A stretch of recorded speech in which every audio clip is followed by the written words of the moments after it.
Today is International Design Day, a global initiative established in 1995 by the International Council of Design and celebrated every April 27th. It's dedicated to making the case for design's essential role in society. ICoD invites a member organization to host the day and shape its theme. And in 2026, that honor belongs to SEGD, the Society for Experiential Graphic Design. And this year's theme is called The Spaces in Between. It's an invitation to look beyond what we make and towards the moments where design quietly shapes how people relate to one another, where strangers become communities and where belonging is built. And this conversation you're about to hear comes from designers and leaders whose work lives in exactly these spaces. So we're really glad that you're joining us here. So let me introduce myself, and then I'll invite our guests to do the same. I'm Cybelle Jones, CEO of SEGD, and we're a multidisciplinary global community of professionals who design experiences that connect people to place.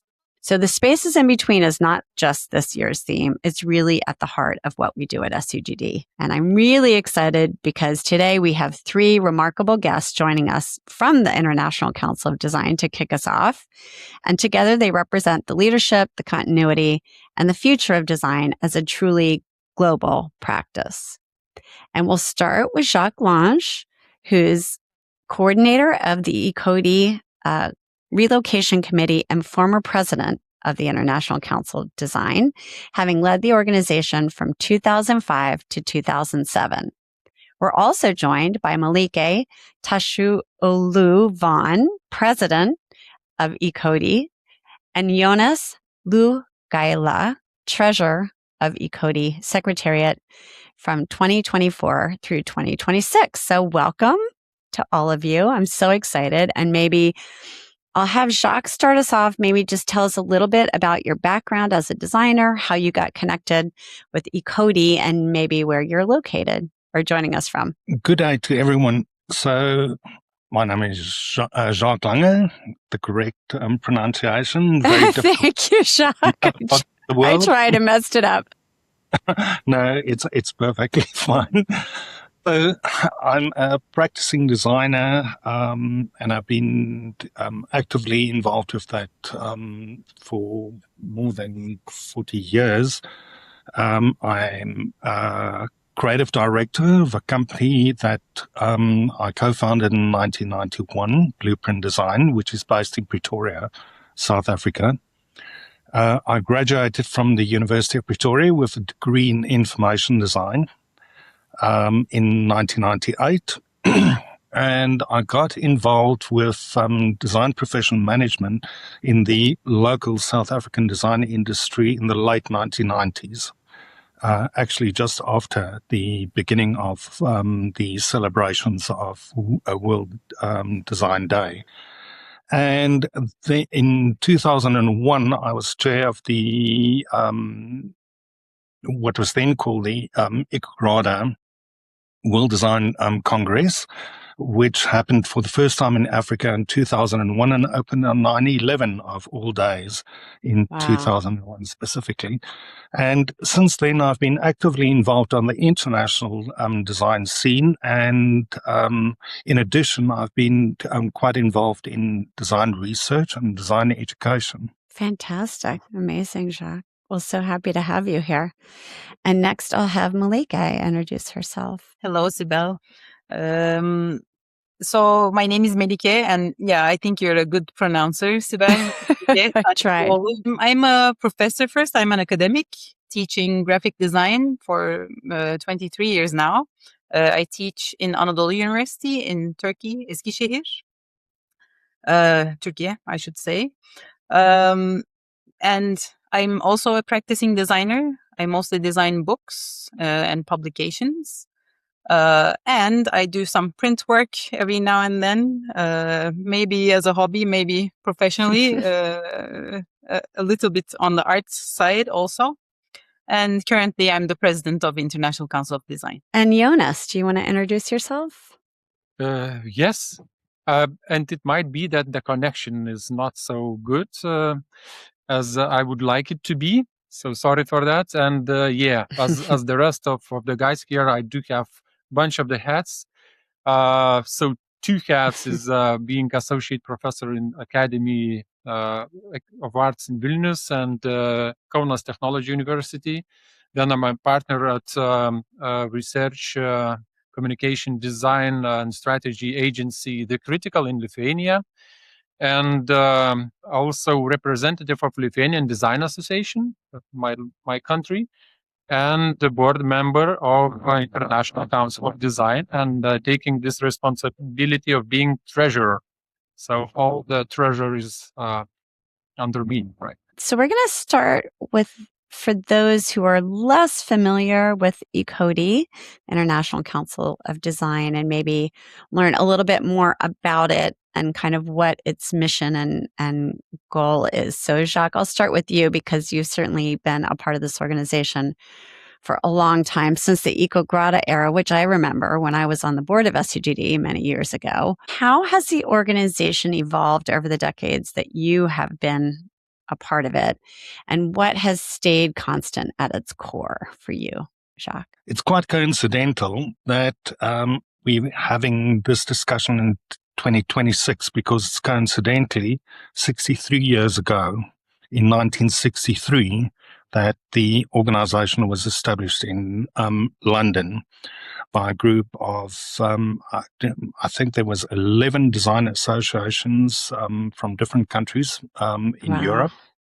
And the actual founding event took place from the 26th to 28th of April. Right from the beginning, there was a very clear intention to identify very specific mandates, which coincidentally remained consistent until this day.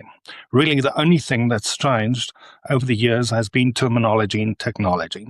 Specifically, the core aims and mandates that was established right from the beginning was the importance of creating a comprehensive common community, which still exists, and then to develop common definitions for all aspects related to, in those days, communication design practice. What has involved the organization since 2013 has become multidisciplinary, of course. So that was a major change. But the basic principles of definitions still apply today, and we keep on updating them. Some of the most important aspects that was decided at the founding events in 1963 was to establish guidelines and policies for practicing design, as well as raising the standards of it. And by doing so, immediately set off establishing committees to define a code of conduct for professional practice, which still remain today. I think we're now on the 4th iteration of the code of ethics, and the wording is basically very similar to the original from 63 years ago, except for things like technology that's changed, and subsequently also the role and responsibility of the environment became an equal priority to the importance and relevance of responsibility towards fellow designers and towards society, for instance. And then also aspects such as providing guidelines and codes of conduct for engaging in competitions and awards, something that still exists. And the same applies for research as well.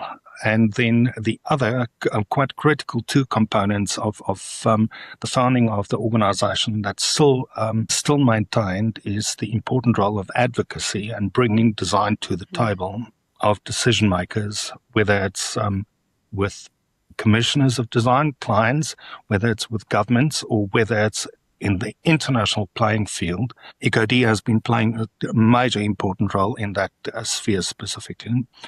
And then celebrating excellence in terms of promoting great design, great practice, and the great role that design plays in society. And Jacques, just curious, how did you find it? How did you connect with the organization? Well, in 1997, the South African member Association participated in the what was then ICoD Congress and General Assembly in Punta del Este in Uruguay. And the South African delegation, out of the blue, decided to make a bid to host the World Congress in 2001, which was considered quite an important event because it would be first in the new millennium. And lo and behold, there was unanimous decision for the first time that the world body would hold a major Congress and General Assembly on the African soil. So a year later, the organization went through some organizational challenges, and a group of old stalwarts decided to bring in some new blood, and I was chosen to lead that group of people, of a new generation that established a new design organization from scratch, which was called Design South Africa. And so that is how I started engaging with the organization. And so I went from not engaging on the international level whatsoever to being responsible for hosting its major flag in 2001. And by the way, I was at that stage in my early 30s, and then in 2001, I joined the ICoD board when I was only 34, which at that stage made me the youngest board member that joined, later became president 2 years later. Well, Melike, I'm going to turn to you. So you are the president, and I'd just love to hear more about how you describe the mission to someone who's never heard of the organization, and then maybe talk about what the council is uniquely positioned to do that no other maybe national body could do solely. Yeah, ICoD, formerly known as ICoGrada. We are a global network. We are an INGO, and we bring together design communities from around the world. It's not governments, it's not corporations, it's not singular individual designers. It's national design associations, professional entities that promote design, educational entities, universities with design programs. So this is our umbrella of members. We have more than 100 members, and these are from all around the world. It's from more than 60 countries, so it's quite diverse. From Ukraine to Russia, from Israel to Lebanon and Iran, from USA to China. We bridge what politics sometimes cannot do. We're independent from governments. And we bring together design associations to learn from each other and solve things together. So, yeah, our mission is to recognize design's value and to communicate this. To lead dialogues on how design plays an important role in society, in culture, in economy. And another mission is to elevate global standards. Jacques talked about this a little bit by the Code of Conduct and other best practice papers. So we want to elevate global standards across all disciplines of design. And also we want to improve the lives of individual designers. We want the situation of individual designers to improve, and we promote professionalism in design. So ICoD is the umbrella that brings us together. And we also don't have a competitive agenda. We support and bring others who do it well.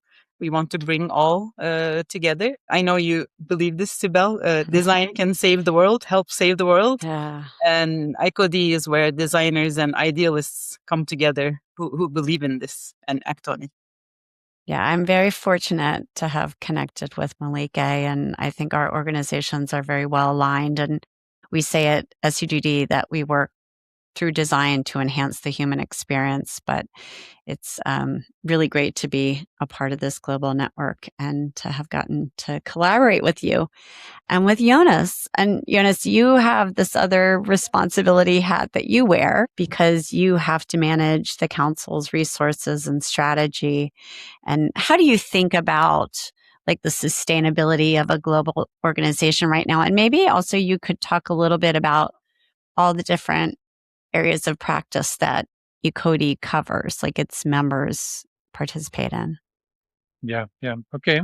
So, as Melike mentioned, all the organizations, right? And we do know that every organization, how to say, is this hallucination, right? This hallucinated reality, and people are who are hallucinating. Sorry for this pronouncing issues. So people are behind, right? When you ask this question about resources, I think the biggest and the huge and most recognized resource we do have are people, the network. Even if when we are asking our members how do they recognize the value, what is the most important thing, they are even joining, they still remain the members and etc. So it's the network. It's number one. If talking about some other resources, so as all the organizations, and Cybelle probably too, there's like ups and downs, right? Which might be related with geopolitical situations, might be related with stages of evolution of organization, right? And different things. And it's not, how to say, non-profit, right? So we are not looking how to profit, not looking to have money. We're looking how to use those resources wisely to cover all the activities Melike and Jacques mentioned, right? So, and it's always like a dance, right? How to, what is relevant, what is not relevant, is it working, is it not working anymore? So then to this pre-COVID period, per-COVID period, post-COVID period, right? And now we do have all the geopolitical turbulences. So it's always it pushes us to I don't know, even reimagine the organization, right? We shrink, for example, the board amount of board members to us to be more dynamic, right? To be in this mobility terms, it's now easier to collect all the board members in one place. One of the ways which helped to work on projects was the decision to involve members more and to use this resource, because previously, even pre-COVID period, we had this luxury to not even luxury, the mentality, to run in this centralized way things, right? To organize the events, to have this how to say, filter and organizational muscles in one place. But now we see that it doesn't work. It's not relevant anymore in this world we are living now. And this diverse approach is working better, because we are able to have more diverse perspective on as for example, I will talk about examples. And this particular example we are in, it's International Design Day, and how we are experiencing it now, it was not the truth in, for example, back in 2023, because we started this initiative to invite members to be hosts of International Design Day only on 2024. And Lithuania, the lucky one, was the first country, the first organization, Lithuanian Design Association, who was the host of International Design Day. And before we in Lithuania, we were celebrating it only by publishing one post about, designers, let's celebrate this day, and this is important, but no activities around it, right? Only mentioning it. And we hosted this event, and since then, it turned out into mini festival, not maybe mini anymore, because we started doing this, the first in the country and the only in the country design residency program.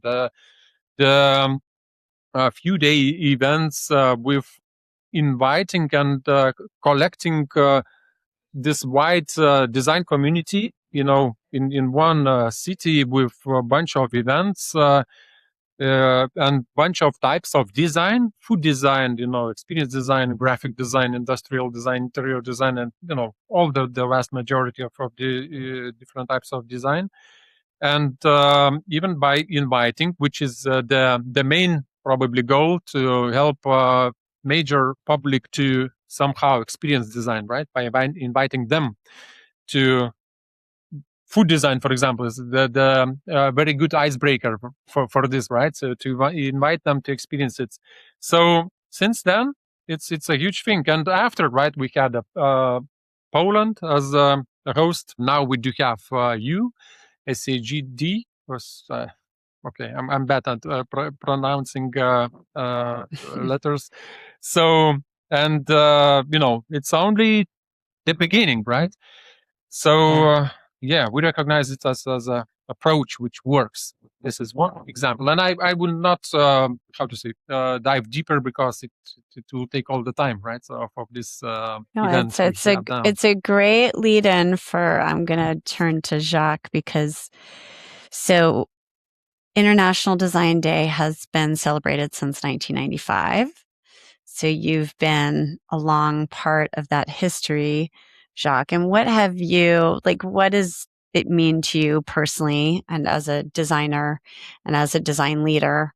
And how have you seen the evolution of this concept of Design Day, which I understand in some ways from my early conversations with Jonas and Melike is that, it's really hopefully to globally educate people of the impact and importance of design around the world. But I'd love to hear from you, Jacques, your thoughts. For sure. Well, the generally known history of World Design Day is accepted to be 1995, but it actually dates back to 1987, 89. 1988 was the 25th celebration of ICoD's founding, and it was declared World Graphic Design Day. So there was major celebration around the world with major events happening in Oslo, in Berlin, in Tokyo. So it actually preceded by as a year of celebration of design, but it actually, that kind of history encapsulates what was happening in the world. There was no internet. People communicated via phone, via telegram, a bit later, even fax. Fax, yes. Yeah. But can you imagine organizing an event via telegram and even later on fax? And fax was actually how in 1995 World Design Day was celebrated. So in 1995, it was in the early 90s, the concept of World Graphic Design Day at that stage has been floated as one of the core projects that the organization wanted to use to improve the advocacy of the design profession. And in 1995, the organization established the ICoD Foundation in Britain as a charity, which was a very difficult process to achieve. For instance, in that same year, Margaret Thatcher and ICoD applied for registration as a recognized charity, and ICoD got it, but Margaret Thatcher didn't for her foundation, which is quite interesting. And something that I need to mention related to British history, on the founding of ICoD in 1963, Prince Philip, Queen Elizabeth's husband, was actually a patron of the founding of the organization and wrote a special message to the introductory meeting. And he actually noted the important role that design played in society, in industry, and in culture specifically.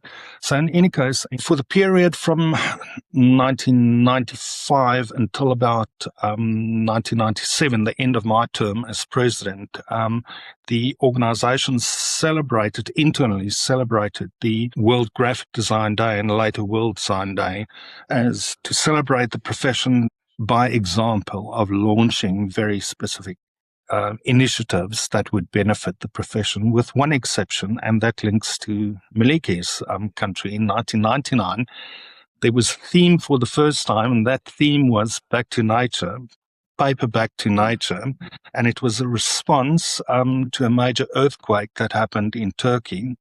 And throughout the world, there were tree planting celebrations on 27th of April. That started the tradition of giving back on that specific day. When you talk about the personal impact and implementation, I have to take it back to my personal context in South Africa, which of course has a very complicated history, but also serves as some kind of example of the role that design can play. South Africa had its very first democratic, non-racial elections in 1994, and it was celebrated under a youth flag when Nelson Mandela was inaugurated as president on the 27th of April. We had that specific election. A year later, it was the introduction of Freedom Day in South Africa. And so we have a public holiday that coincides with the celebration of democracy in South Africa that coincides with World Design Day.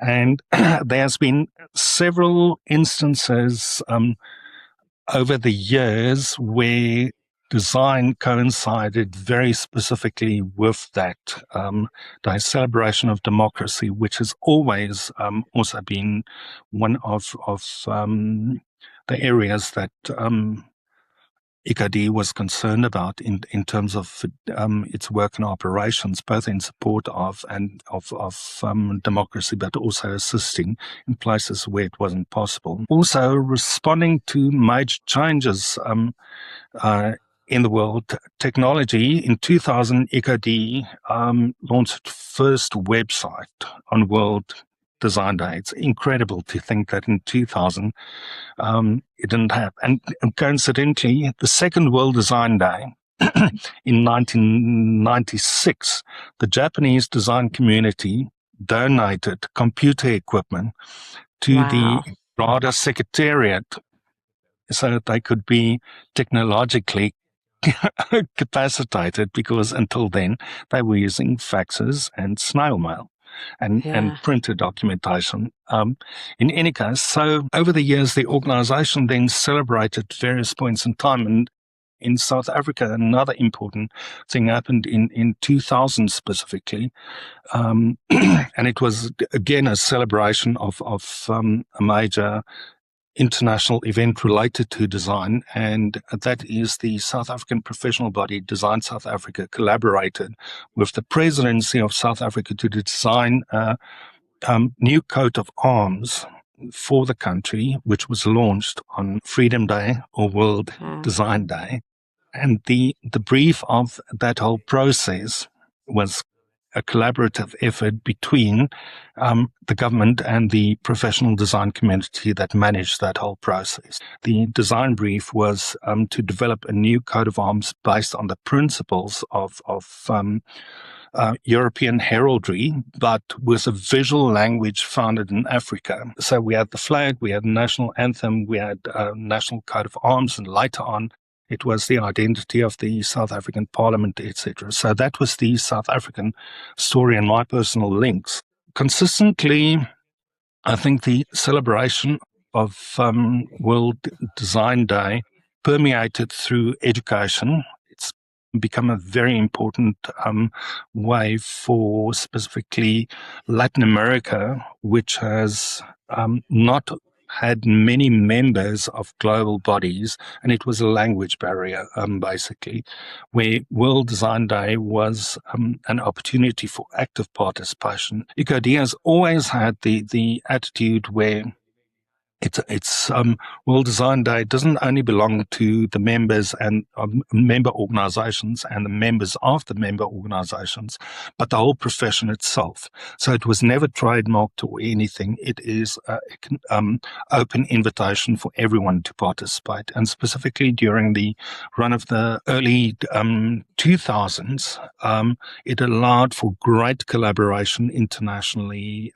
with non-member associations, and it also specifically the first decade of the 2000s, the mandate of the organization was to expand the membership as far as possible. And we made great inroads and great efforts in Latin America, in China specifically, and in India, for instance.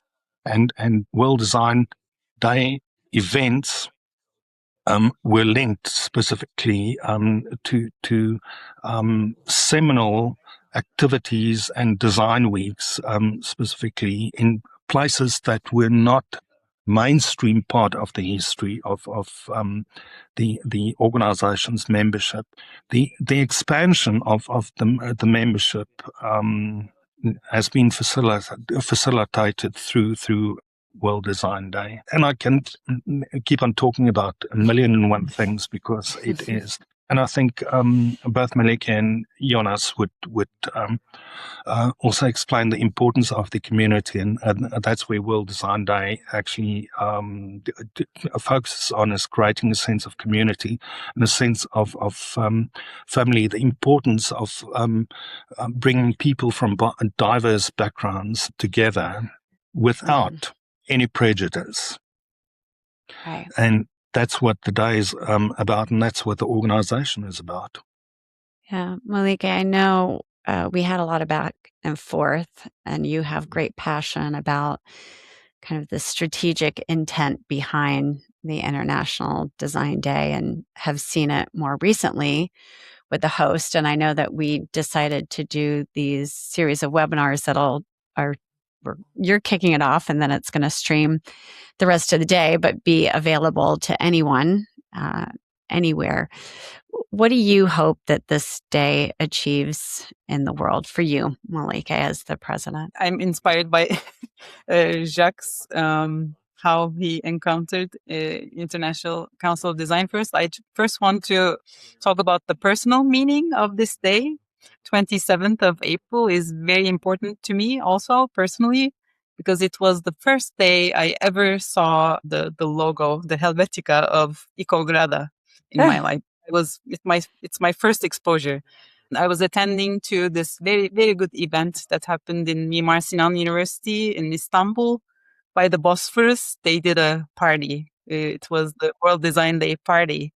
And I was 19 years old, I think. It must be year 98, 97, something like this. And I still remember the logo and the oh, okay, this is interesting. This is something exciting. And little did I know that I would become the president one day. But yeah, the best thing about being the president, I get to hold this bell. I would like to show you. This is the bell was used in the first assembly of the council. Wow.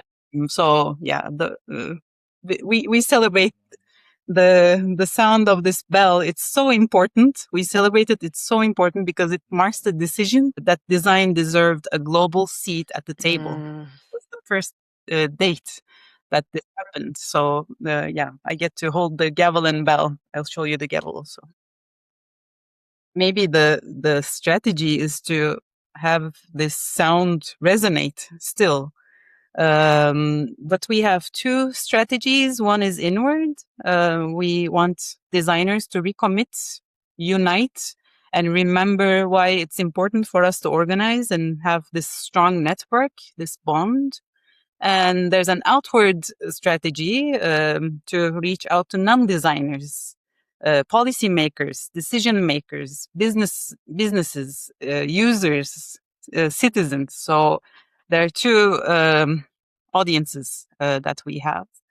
And with International Design Day specifically, we want someone to stop and ask, what role does design have in my life? This simple question, just this awareness, and this moment multiplied by all across communities and countries is our goal.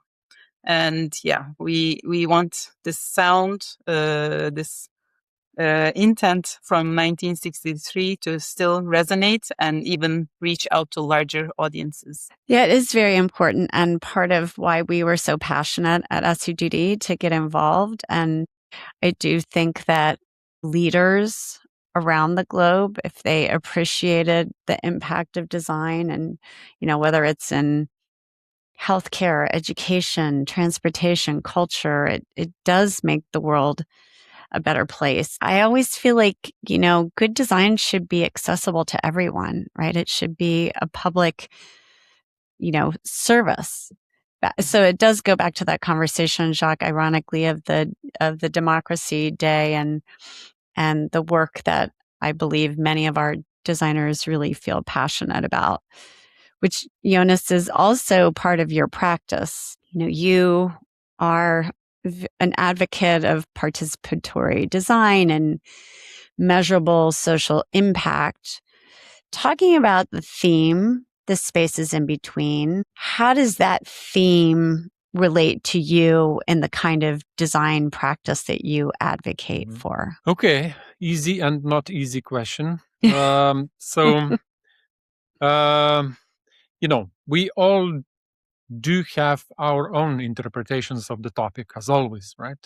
So there is the blurb, right, written one, and even though we are reading it, we are the interpretations are different because our experiences are different, right? Our intentions are different, and etc. In my case, I do relate this topic with the fact that all the designs are interactive. We are interacting with result of designers as a process. So that means, someone is organizing and working on this interaction to be, smooth, to head where it should to head, and etc. And by bringing back the topic, Jacques mentioned the code of conduct, which nowadays talks a lot about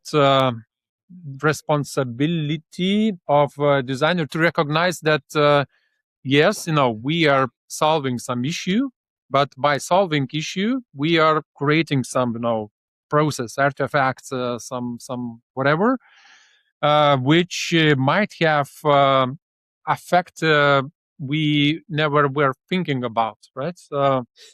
Our situation as designers, where we are at by solving some issues. We are in between of, would it be a human being? Would it be some other species? I don't know. And some other species and human beings, right? So we are like facilitators, mediators, and maybe some other words which are describing the position of person who is, somehow connecting and helping them to interact, to communicate, to buy and sell, to wherever. And in my case, in our practice, for example, in agency, the critical I mentioned before, we even came up with the process, which is very based on design thinking, but we kind of emphasized the two aspects. The very beginning of design thinking, starting point of this double diamond or whatever, triple diamond, and the very end by recognizing the importance of context, right? Because every issue we're solving appears in some context, and context is, social, economical, cultural, environmental. So it is the context is creating the issue, right? So we need to recognize, to understand this context. And interesting enough that we are going through this process, right? Design thinking, and we can even call it in some different names, but still the process exists, right? We need to understand, we need to somehow ideate, create, to evaluate, to decide which solution is the best one. But solution is appearing in the same context where previously it was as an issue, right? So it is affecting the context, the same context. This is where we are putting a big effort to understand, at the very beginning, with the help of research competences, the context, and later after to recognize how the result is affecting the context. So, and this context aspect, how to say, empathization of the context, was hugely affected by the code of conduct, which also says, look, you're creating thing, and after at the end of the day, it is creating an impact for surrounding, right? So for some particular context, and we are using it for our business purposes, right? As a even unique selling proposition, because we're talking about it. And it might be, even the, even businesses, our clients, they are looking for somehow to create an impact, and positive impact, which merges two interests, right? To create a better reality for their clients or whatever, right? For people, or it might be again some other species, and to create a positive impact for their business, right? This balance, which is, I think, important to talk to how to even to understand and to recognize, right? And to have discourse about it. Otherwise, we have a bunch of evidences where business side takes over, right? And we are forgetting the rest of the part, or where the rest of the part takes over and business suffers, which is not sustainable, right? Because the business is dying. So yeah, that's how my version of an interpretation of the day and code of conduct. It is a tricky balance. And I think, Jacques, your background, I mean, your career has spanned design and policy and education and institution building across the globe. And I do think that design to the general populace and even politicians at times can either seem trivial or it can seem too abstract or obscure. How do you see this theme of spaces in between showing up the most urgently in the context of where you're working? Well, coming from a developing country, quite a sophisticated developing country, but still a place where we have one of the greatest differences between the rich and the poor, makes design so relevant and this topic so relevant. And I've seen that so specifically in the importance of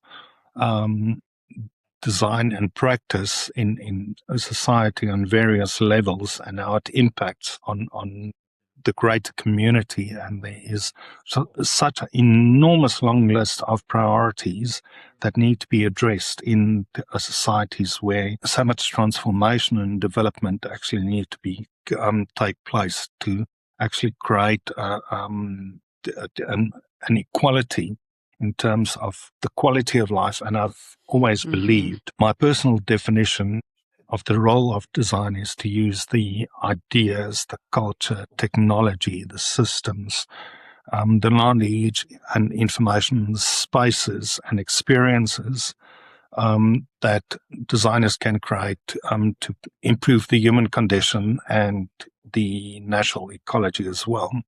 Since around about the 2005 onwards, our consultancy stopped doing work for major corporate commercial clients, and we started focusing on non-profits. But in the corporate sphere, we specialized in specifically human talent development, human capital, recruitment, advertising, and employer branding and skills development, which is an area that designers don't like to engage with because it seems to be very boring and quite often very ugly. But it's a space that fascinated me because it's an environment, it actually sits between so many things. So it links up perfect with this.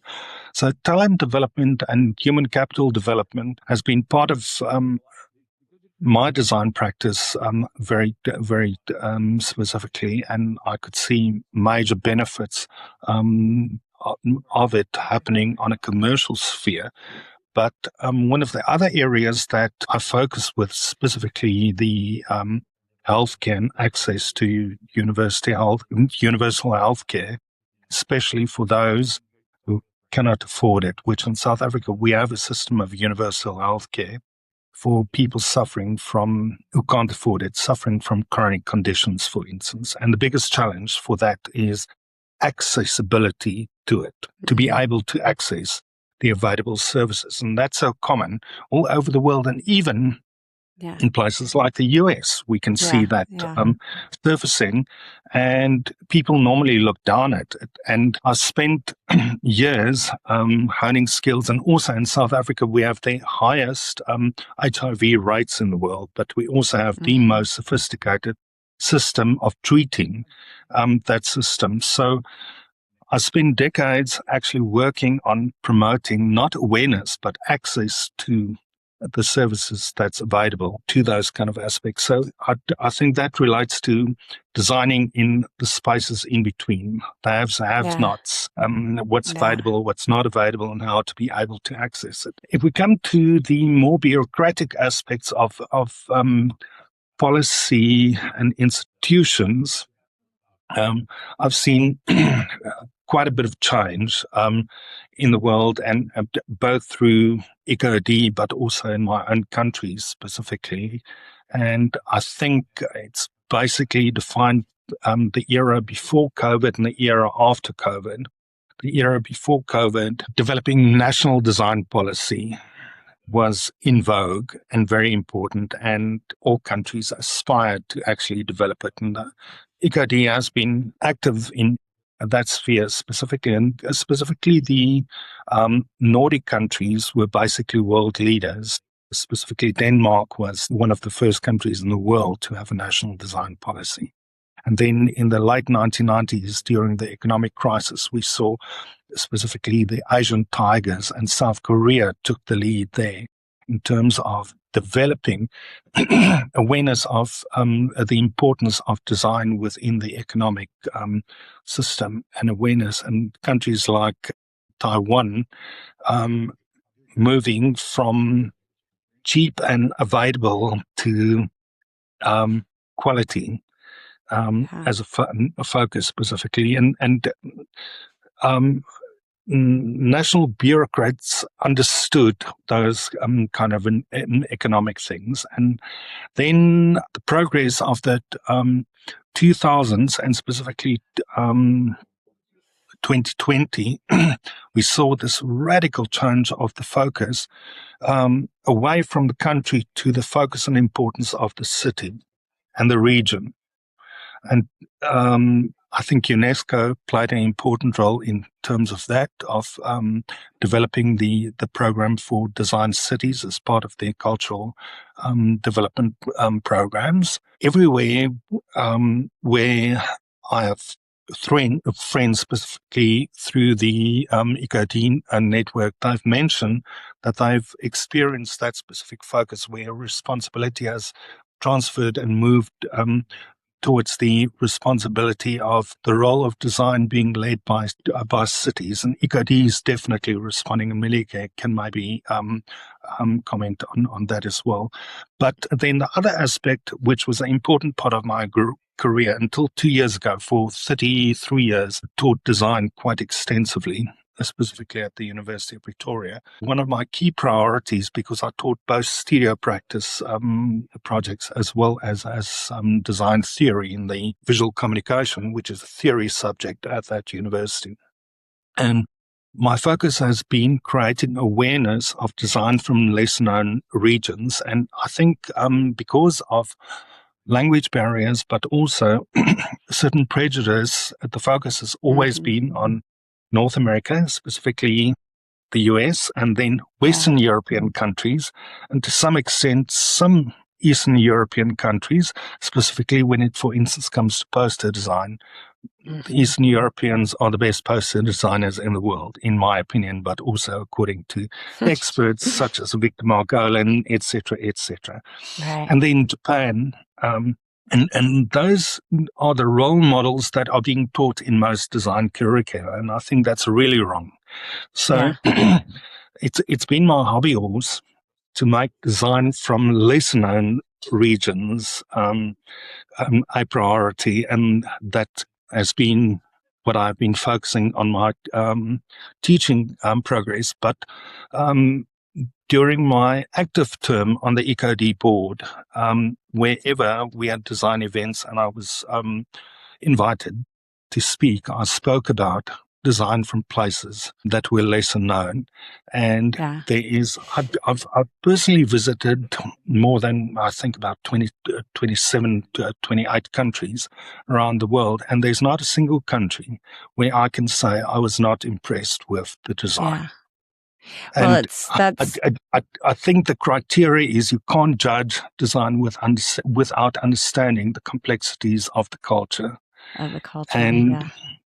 Well, I think that's a good lead in for Melike, who I'm going to let her, with this last question, wrap us up. Jacques, I think we have a whole other webinar on that topic of design from around the globe, because you're right. We do prioritize, European and American design, and there's certainly so much design that we should be sharing. And part of the International Design Day, I hope, is that we get to see more of that and get to hear more about the work of our fellow designers around the globe. And Melike, I know that's a passion of yours as well. And thinking about this theme, the spaces in between, speaks to belonging and transition, and this question of who feels included in the spaces that design creates. So maybe to wrap us up for this conversation on the theme of the International Design Day in 2026,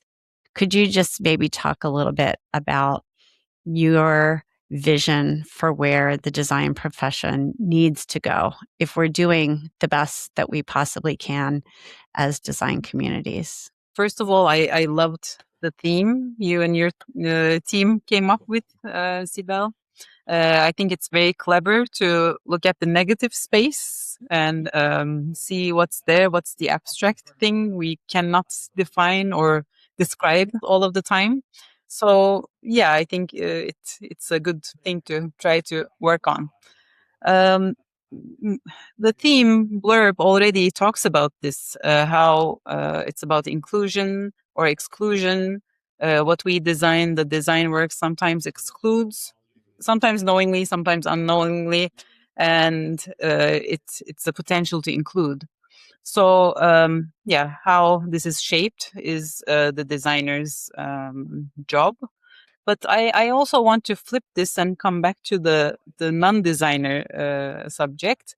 I'm more focused on bringing the non-designer and the decision maker into the conversation. And with this theme, I was thinking about this, the spaces in between is the link that's missing here. So I want to bring the discussion here.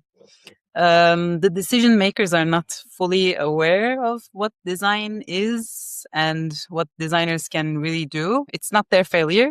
It's our responsibility as design organizations, as international entities. This is our responsibility to communicate this and to make this more informed, more out there. And also, there's a space between the designers and the potential of designers, in my opinion. Designers are seen as, by themselves and by others, providers of service. But I think we should start to think about it more like a new leadership voice. The design thinking and the capabilities we have. It's good for leadership, in my opinion. So yeah, the way I see it is the space between the designer and the decision maker. We should find a way to bridge this gap, and it's our job as ICoD and designers to bridge this. Because the problems are too important to leave design out. One of SEGD's fellows, Bruce Mal, says that everyone has the potential to be a designer. And it's really true. I think that we just don't communicate that well enough. And so hopefully through these conversations that we'll be having all day today, that you three are kicking off with me. Thank you. But as we continue in the great work that you're doing at ICoD, and Melike, maybe for those listening, watching, how, if they wanted to get involved, if they want to know more, how do they go about doing that? It would be great to sign up for our newsletter. Just visit our website to be more involved with ICoD. Write to us anytime. Every information is there.